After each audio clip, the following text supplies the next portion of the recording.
Ole Miss commits were all over the field Saturday in the Mississippi-Alabama All-Star Game and also those Valpo demons that's been going on for decades. They finally got dealt with. You are Locked On Ole Miss, your daily podcast on the Ole Miss Rebels. Part of the Locked On Podcast Network, your team every day.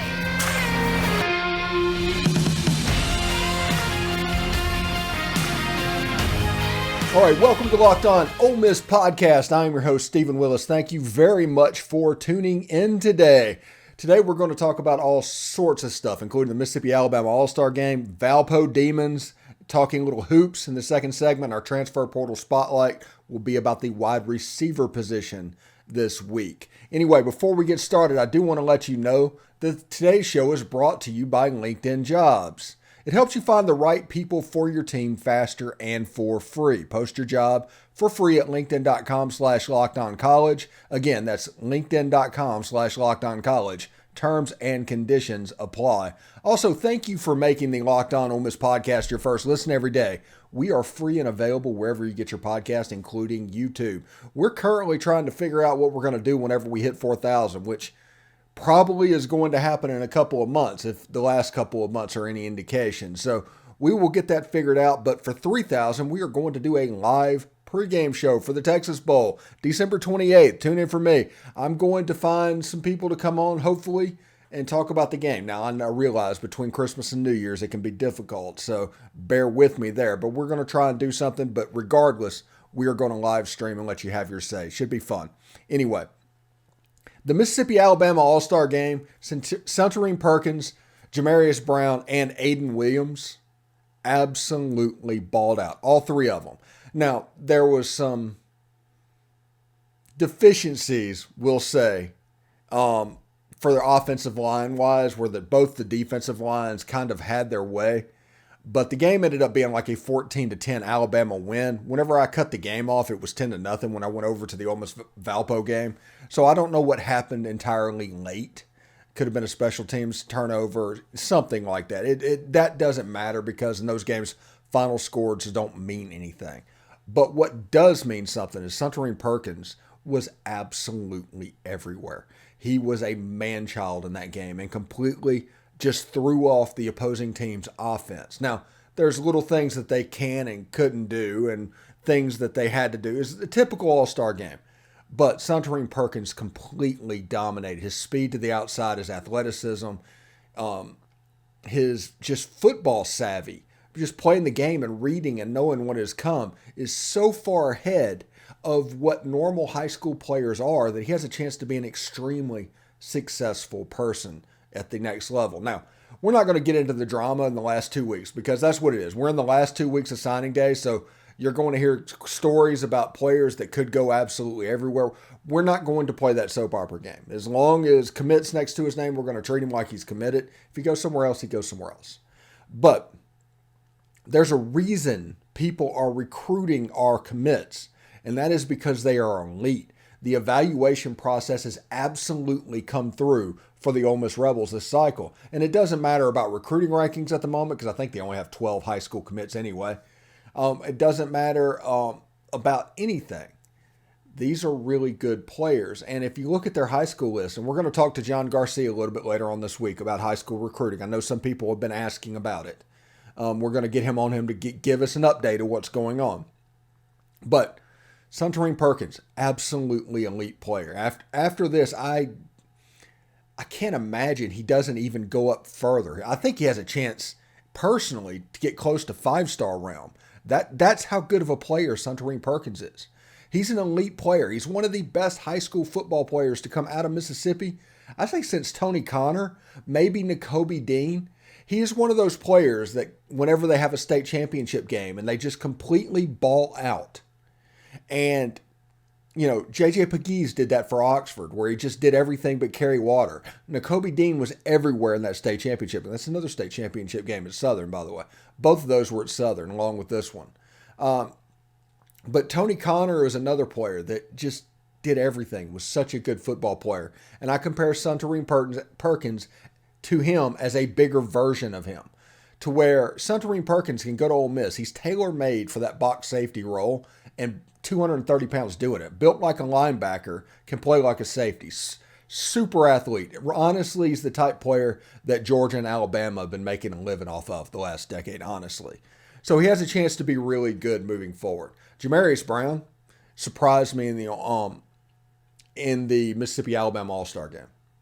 Now, I knew he was a good player. I've seen his film, and everything's going on. You could tell that he was an athletic player, but for Moss Point, he did just a little bit of everything.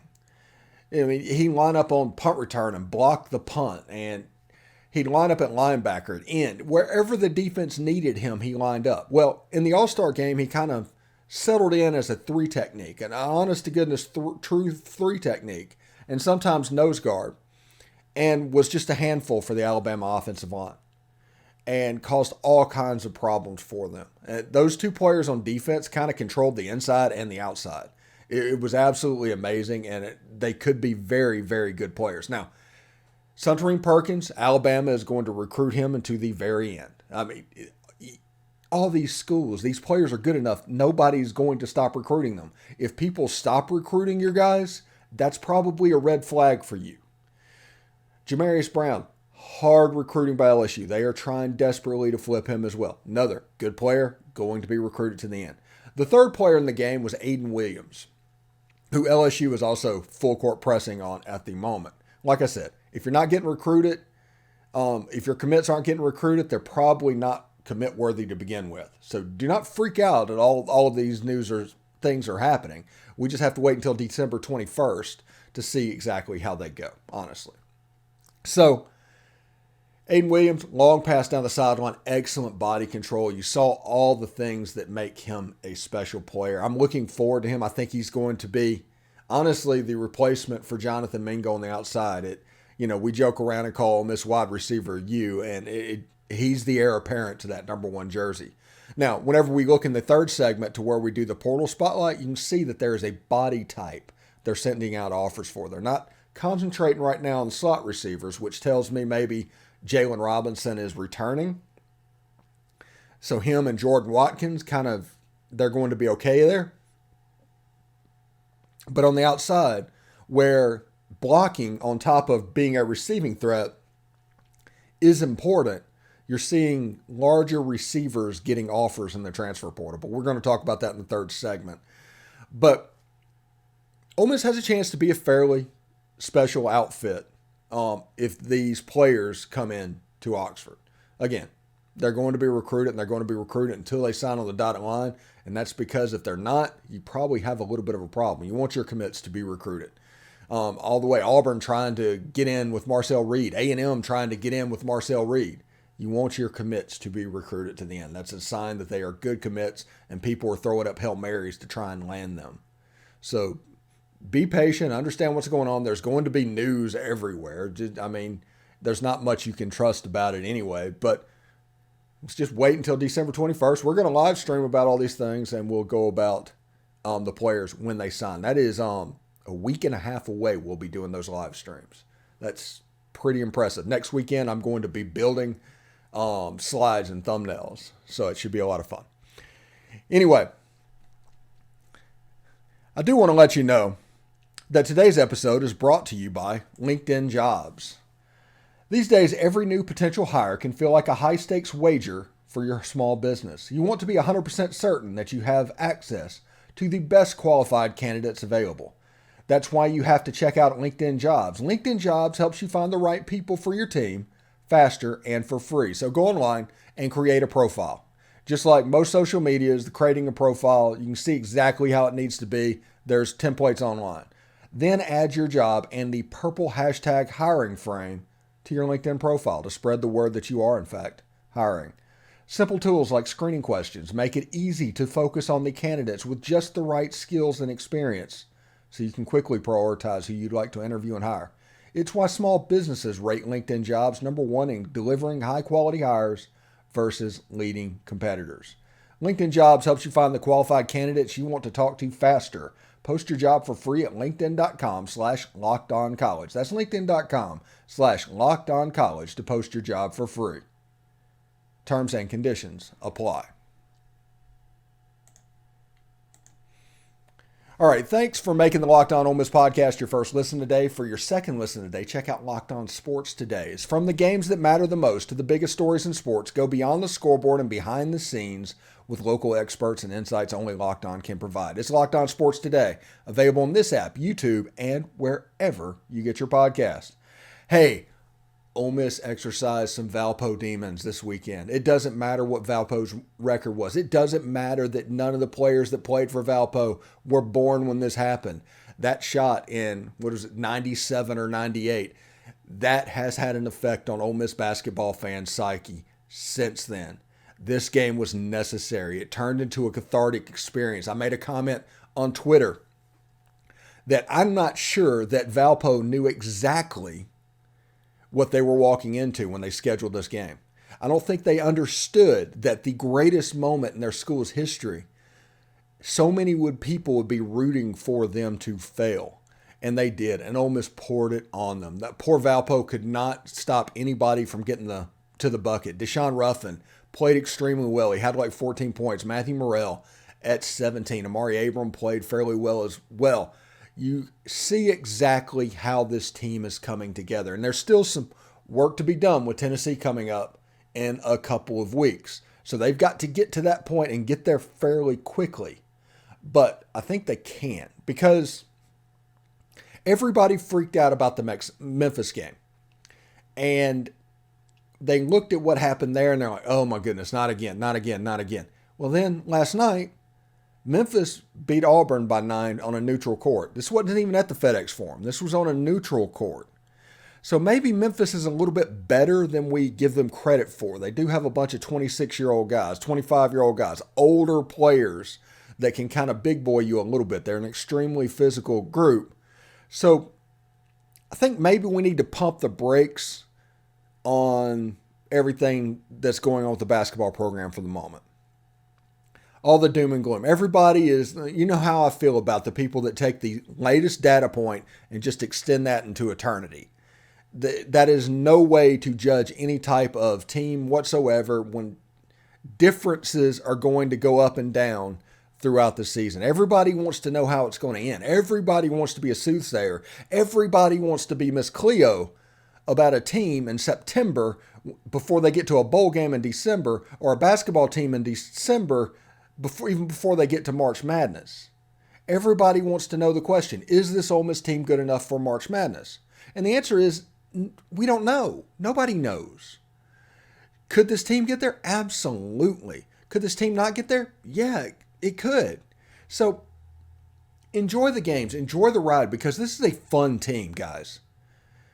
People are so focused on the NCAA tournament and what's going on with them, missing the fact that Myles Burns is amazing. He is my favorite player by far that has come through the Ole Miss basketball program, probably since Jason Smith. Unbelievable engine guy. He's a guy you can put on the other team's best player and just turn him loose. Your defense is going to be better because he is such an elite defensive player. He's amazing, and his slams are just thunderous. It's just amazing. He's a better free throw shooter than Jason, but I mean, maybe that's not Jason's fault, but they provide the same thing in the concept of a team. Now, you look at Daeshun Ruffin. From the Memphis game to this game, it was probably a 200% improvement, and he's going to get better and better and better. He needs to, for lack of a better word, be right by December 28th, and that's what we're building to, December 28th.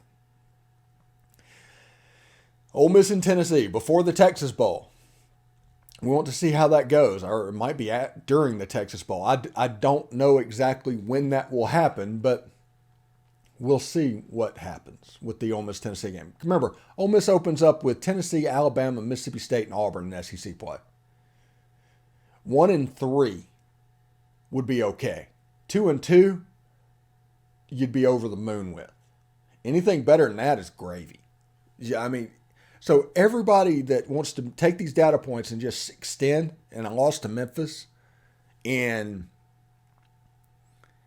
what was that, early December, just completely throws off the rest of your fanhood. Now, it's imperative that Ole Miss basketball does not slip up in the next 4 games. If they can go 12-2 in their non-con or whatever it was. They're positioned relatively well. That's 8 wins away from 20 wins in the season. That's a big plus, with the only loss being Memphis, which is a very good AAC team. I know what people think about Memphis, but they are a very good AAC team. And Oklahoma, which until Arkansas just kind of out-athleted them at the end, the top 10 Arkansas teams struggled with Oklahoma for most of the day. Now, that's 2 good losses. Now, there's no such thing as a good loss, but as far as the NCAA tournament goes, neither one of those losses are going to hurt you. That is my point when I say good losses. So it's going to be very, very interesting. I'm telling you, this team is fun. Matthew Murrell plays better with Daeshun Ruffin. That's one thing I've noticed almost immediately. Ole Miss is a different basketball team with Amari Abram running the point and Daeshun Ruffin. That's not a bad thing either, because whenever something's not working, for some reason the Ruffin system is not working, all of a sudden you can switch your system without even really switching anything. I think that is a good step for the Ole Miss basketball program. And I think they have a chance to be okay. Like I said, the start of the SEC play is just brutal. But after that, it's going to get a little easier. So maybe this team is going to take some patience as the season goes on.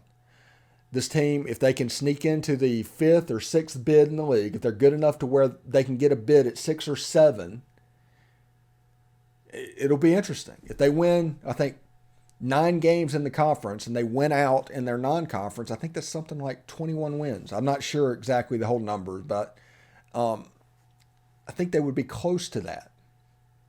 So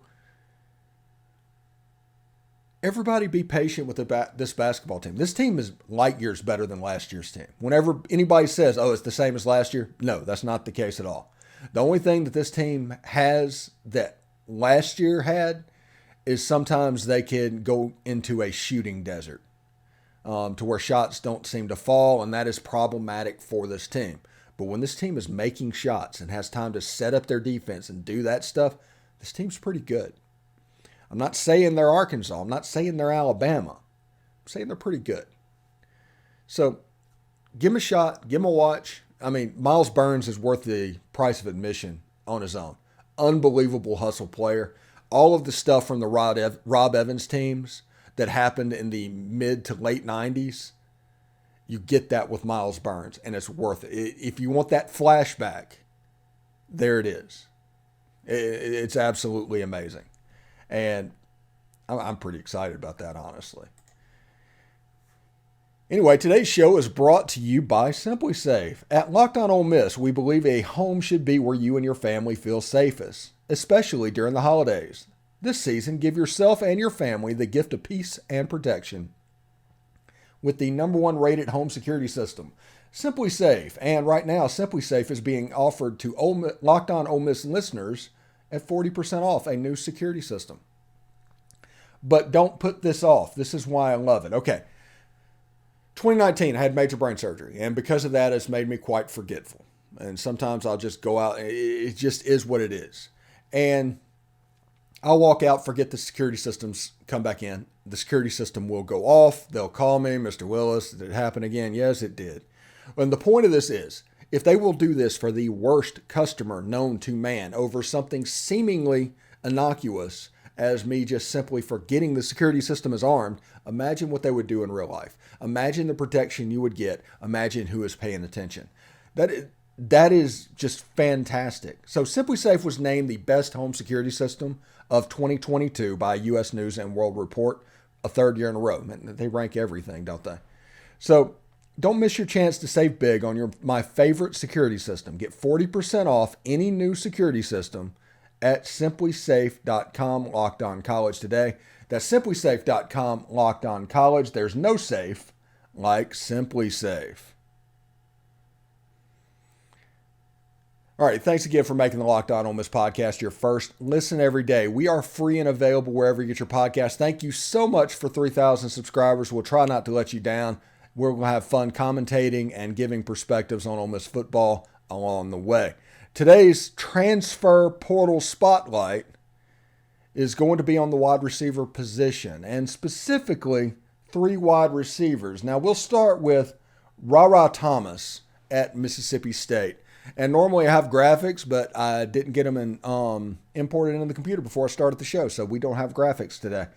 Rara Thomas, a 6'2", 200-pound receiver out of Eufaula, Alabama. Why is that important? Eufaula, Alabama is where Katie Hill is from. It is also where I believe a kid is being recruited that's committed to Georgia Tech. I forget his name. But that's somebody else from Eufaula that is worth paying attention to. This season, Rara came up with 44 receptions, 626 yards, 7 touchdowns, averaged 14.5 yards per reception. That's up from 18 for 252 as a freshman. His second numbers, this year's numbers, were sophomore numbers. So he has 2 years worth of eligibility as well. With Malik Heath having a really good year and showing that it is possible to make that jump from the Mike Leach air raid system into Lane Kiffin's offense where they throw the ball downfield, there's a chance for growth for Heath. It's a chance for growth for Rara Thomas. Ole Miss is listed with Georgia and Auburn, I believe, as his choices, and I don't know if it's true, but I saw something on Twitter today that he was planning on announcing his commitment spot on Christmas Eve or Christmas Day, so we'll wait to see about that. Like I said, I don't know if that's true or not, but it's worth paying attention to. It's worth mentioning. But good player, really good player, could really help Ole Miss's offense. Now, before we tell you the other two, the reason that you're going to notice these receivers are all going to be over 200 pounds and they're all going to be 6'2" or higher. Because these outside receivers have such an important job in blocking. You have to be unbelievably unselfish to play wide receiver in our system. Everybody talks about all the numbers and everything. Lane Kiffin likes to throw the ball down the field, all of that stuff. That's great. You really have to be good blockers to play wide receiver at Ole Miss. And with Quinshon Judkins, and if Zach Evans returns with him, or if it's Kedrick Riscano, or if it's Ulysses Bentley IV playing running back, the outside receivers is going to be important that they block really well. And they're built size-wise at the level they are because of, honestly, getting a mismatch on corners. Most corners are going to be 175, 180 pounds, generally. They're going to be 5'10" to 6 foot. You're going to be able to create that mismatch. If you want to run the ball outside, you might have a mismatch with a larger wide receiver. So that's one of the reasons that larger wide receivers get recruited and get used a lot in the Ole Miss system. Rara Thomas, a really good player, though. Another option for Ole Miss is Trey Harris. He's a 6'2", 205-pound receiver. So there's that height and weight again. From Lafayette, Louisiana. He went to Como High School, but he's from Louisiana Tech. They started running him a little bit this past year. He was becoming an option for them at wide receiver for Sonny Cumbie's offense. So it's a little bit of air raid principled stuff. So it's another one trying to make that jump. His season high was against Middle Tennessee where he went for 157. His longest catch was 64 yards. And he also had a 3-touchdown game this year. He was an all-conference USA player.